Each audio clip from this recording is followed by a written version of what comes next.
ഇക്കയ്ക്ക് pressure പ്രഷറുണ്ട് അല്ലേ? ഷുഗറോ? Sugar ഉണ്ട്. പിന്നെ എന്തൊക്കെയുള്ള? പിന്നെന്താ അങ്ങനെ പോണു. എന്തൊക്കെ എന്റെ വിശേഷങ്ങള്?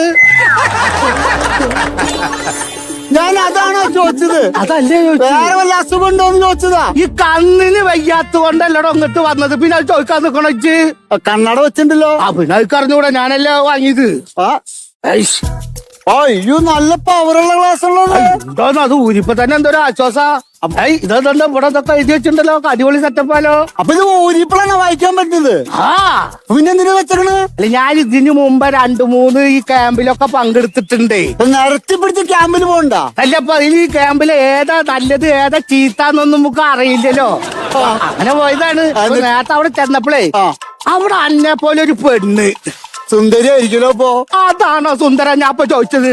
ആണോ ചങ്ങായി? അവിടെ ചെന്നപ്പോ ഒരു പെണ്ണിനോട് പറയാണ്, ഇക്കങ്ങൾ ഈ ബോർഡിലേക്ക് നോക്കിയിട്ട് ഇങ്ങനെ അക്ഷരങ്ങളൊക്കെ കാണുമെന്ന് വായിക്കാൻ പറഞ്ഞു. അത് വായിപ്പിക്കും, ഇവിടെ വായിപ്പിക്കും. അത് അപ്പൊ എനിക്ക് എഴുത്തും അതിനറിയില്ല. ഈ ആൾക്കാരുടെ ഇടയിൽ വെച്ചിട്ട് അത് പറഞ്ഞ മോശല്ലേ. അപ്പൊ ഞാൻ പറഞ്ഞു ഇക്ക് കാണാനില്ലാന്ന്. അത് ശരി. എന്നിട്ട് അപ്പൊ തന്നെ അവര് പറഞ്ഞു ഒരു 1500 രൂപ കെട്ടിക്കോ, എന്നിട്ട് ഇത് വെച്ചോ പറഞ്ഞിട്ട് തന്നതാ. അത് വെച്ച് നോക്കിയിട്ട് ഇക്കിന്റെ വീട്ടിലേക്കുള്ള വഴി അറിയണില്ല, വീട്ടുകാരെ കണ്ട അറിയണില്ല. ആകപ്പാടൊരു പോകച്ചലാടോ. അപ്പൊ ഇത് വെക്കാണ്ടിരുന്ന പോരെ? 1500 രൂപ മുടക്കിയതല്ലേ, ലാഭം ഉണ്ടോ നോക്കണ്ടേ നമുക്ക്. അത് ശരി.